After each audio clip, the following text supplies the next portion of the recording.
All right, welcome back to the 3 Hour News Show. So you're still watching our signature segment, See the Stories. Aris, do you know today we celebrate Hari Nusantara or Archipelago Day? Actually, I forgot.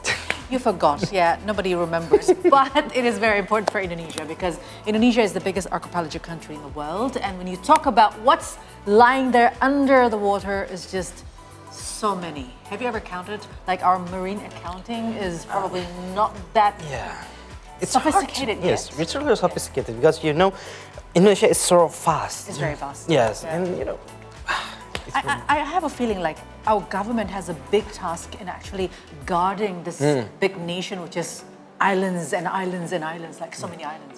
that's right. It's really a heavy job to do because there's a lot of island there, and they have so many sea. And I can see as a common people, there's a lot of openings, Exactly. especially if there's an attack.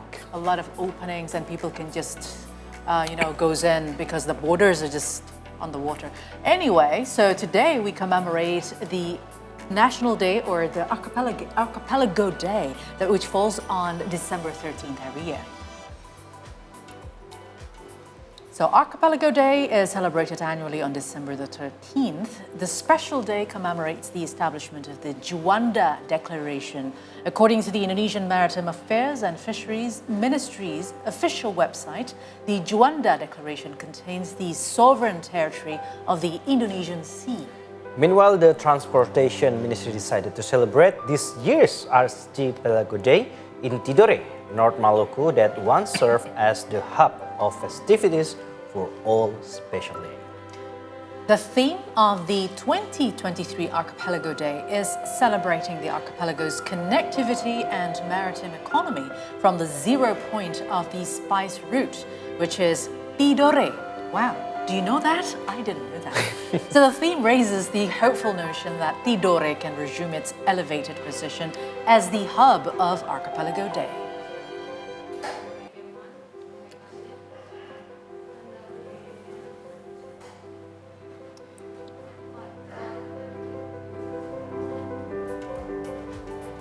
Since there are a lot of things that we need to know, especially the young people of Indonesia, about archipelago, about how we can actually contribute and know more about Indonesia as an archipelagic country. So we have in our studio Indonesian Maritime Youth's founder and chairman, Kaisar Akhir. Welcome, Kaisar.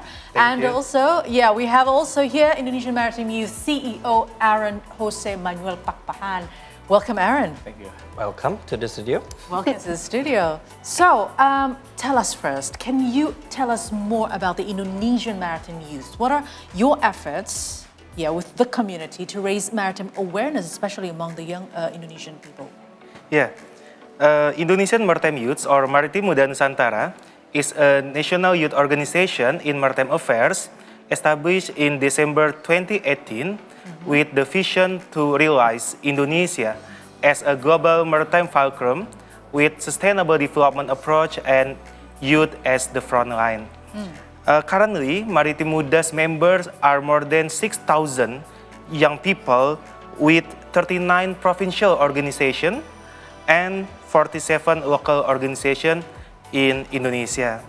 In raising maritime awareness in Indonesia, we organize seminars, webinars, Blue Economy Bootcamp, marine professionals training, beach cleanup, and also certified internship. In collaboration with some ministries and academic institutions, the ministries such as Coordinating Ministry for Maritime Affairs and Investment, Ministry of Marine Fisheries and Marine Affairs and Fisheries, and also Ministry of Youth and Sports. Our focus on how Indonesian people, especially young people, to protect marine ecosystems, to utilize marine resources sustainably, and to become maritime professionals. Wow. So do you deal with the fishermen out there, for example, because they're the ones who actually guard the ocean? We have a collaboration and cooperation with young fishermen and old fishermen, and how to educate them to catch fish sustainably in the ocean. Wow, so not allowed to catch baby fish, Yeah. right? Because you're gonna kill the babies, right? And by the way, let's go to Aaron. So, how does Gen Z see the role of maritime in Indonesia cultural identity? Okay, so Gen Z feels that maritime role is important for our cultural identity because they shape for our maritime and then for our economy, for our history, and then for our daily life. That will be important thing for the youth and the Gen Z for know about that. You go Do first. you have a further question? I know you have a probing question. I just curious about what you said. So Gen Z is part of the maritime. Yeah. Indonesian Gen Z is part of the maritime in Indonesia, and then is part also promoting to the Gen Z to be more involved in maritime affairs. Let's say become fishermen or something like start up that related to maritime. Yeah, we have that so many startup right now, like the Maritimepreneur. We have the startup in Maritim Muda called Maritimepreneur. So we have like a startup that will be combine the maritime thing and like fishery and logistic for the sustainable development in Indonesia. I think that will be important. Okay, I mean, it is a fact that our marine biodiversity is actually very rich. Our Minister Luhut bin Sarpanjaitan mentioned that it's about 1.2 billion US dollars what actually is there under the water of Indonesia. So what is the level of awareness though among the young generation of Indonesia's potential marine resources? Yeah, the awareness of Yeah. Indonesian people on marine resources potentials still need to be increased in all provinces of Indonesia. As we know, all provinces in Indonesia have marine resources or marine and coastal zone. Only one province not have the coastal zone. That is Papua Pegunungan. I see. Yeah. Beside this province, all provinces of Indonesia have the coastal zone and sea waters. So it's important for us to how educate young generation to be aware. So our organization involve young people in the beach cleanup activities and also educate them about the marine resources, ecosystems like fish and how to make ecosystem on marine areas still clean and etc. So yeah, maybe we can do together in collaboration, not only our government but also we need to collaborate with the private sectors, academic institution, and also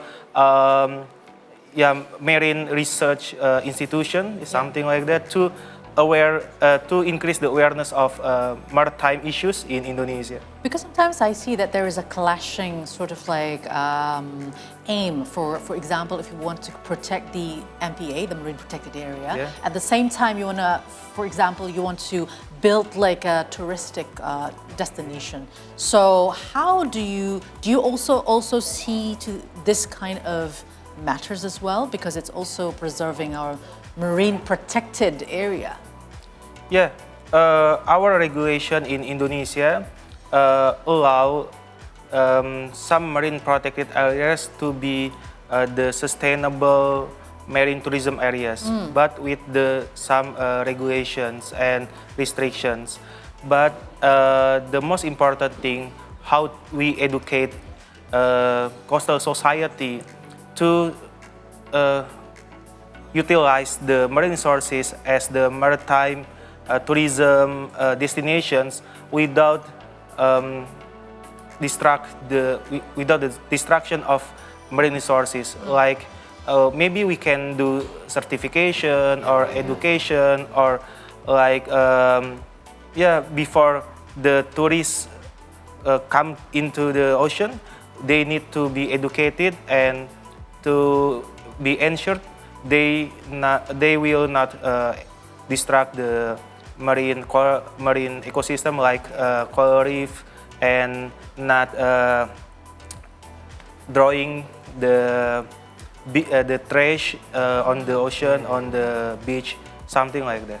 Interesting. And you know that Gen Z, especially the youth, have a really important part in this, especially during the Indonesian Archipelagic Day. So let's move on to you, Aren. So what does your community expect from the government or related institution in raising awareness of the importance of the maritime for the future of Indonesia, especially for the youth? Okay, so I think the community expect the government and the related institution to continue to promoting like policy and then like sustainable development goals in Indonesia, because that will be good for our sustainability. And then we need to collaborative with the government and the institution, not only the one sector but the every sector in Indonesia. I think that will be important to us. And speaking about the marine situation, you know, there's a lot of illegal fishing and the marine degradation. You know, there's a lot of things that are happening in our sea today, and our sea for today. And how does the Gen Z, especially for the youth, respond to this? So I think Gen Z right now is deeply concerned about such issues like this issue like illegal fishing. So in fact, right now in Indonesian Maritime Youth, we have about 100 student interns from the 39 organization, 39 provinces in Indonesia. So they work now. They currently work in article. They have to like searching for the topic from their area. Like I will expect that will be make something movement for the area like Aceh and then like the North Sumatra and then like that. They will be make a publishment in Indonesia that will be maybe for the December now. They will be published that for the article. Did you want to add something? Yeah, I want to add something like we also have the collaboration with Indonesian Navy and National Security Agency to raise the awareness of our members or Indonesian young people in outer and small islands to aware and to concern if someone or somebody's come to their island or doing something like illegal fishing activities, they can report to the our government, like to Navy or to the National Security Agency. Okay, so I mean, it's a good thing that our generation, the younger generation, like the Gen Z, they are more aware on the environment. They have higher sort of like responsibility feelings, right? Can you point out like one island, let's say, or one area that you can say as a pilot project that you've done educating the generations, the young generations, and then what are the actions that have been done in that specific island? Yeah, at national level organization in Jakarta, we focus on the Thousand Islands or Kepulauan Seribu in Jakarta. So we actively educate and encourage students and young people in there to clean the coastal areas and also how to be the entrepreneur, promoting blue economy, and also encourage fishermen not only as the fishermen catching the fish, but also can be the actors of marine tourism in islands. Yeah, because at the end of the day, we will protect our marine. It's actually for the people as well. Yeah. So for the welfare of the fishermen, for example, right? Yeah. Yeah. And also, I would like to add something like we don't forget because Indonesian government coordinating Ministry for Maritime Affairs and Ministry of Education and Culture in 2017 already launching the maritime curriculum. Oh, wow. Yeah, already. We already have maritime What's in the curriculum? What's in the curriculum? The curriculum to raising the awareness to give the maritime substances Yes, yeah, yes. in the education from PAUD, the early Childhood, yes. early childhood education, to the senior high school level. So SMA level. SMA or SMK, not in maritime major, but like beside maritime major. Wow. We already have that. We should encourage and also promote this maritime curriculum and our activities also already to support teachers in the coastal areas, in the small islands, to more give the maritime substances in the education. Yeah, we haven't really asked about what really inspired you two to have actually created this platform and wanted to make this advocacy to people. What made you start it? I mean, at the first place. Yeah, after I came back to Indonesia. From where? From Sweden. From Sweden. Yeah, from Sweden. Finishing my study, I took my master degree in Sweden in the World Maritime University. Right. Okay. Yeah, with the Indonesia Endowment Fund Education or LPDP scholarship. Yeah, so I would like to give something and contribution for Indonesia as the largest archipelagic state in the world. Yeah. So if we believe, if we combine the youth power and maritime power together, we Wow. can be the global maritime fulcrum. How about you, that's Aren? really powerful. What makes you want to do this? Yeah, we still a youth, we're still young, and then we could see that the ocean is very vital in Indonesia. We have the very large ocean area. Why we not take the advantage of that? I think this will be good for us to take advantage So- and to sustain our ocean. I think this will be Because our future actually depend on it. Yeah, that's right. The fish, the clean water. yeah. And every Marine renewable energy. Yeah, Yeah, the Like bio- wave, Yeah. current. wave pharmacy current. business is going Yeah, to be. pharmacy, biopharmacy. Yeah. Yeah. Okay, so thank you very much, Aquaman number 1 and Aquaman number 2.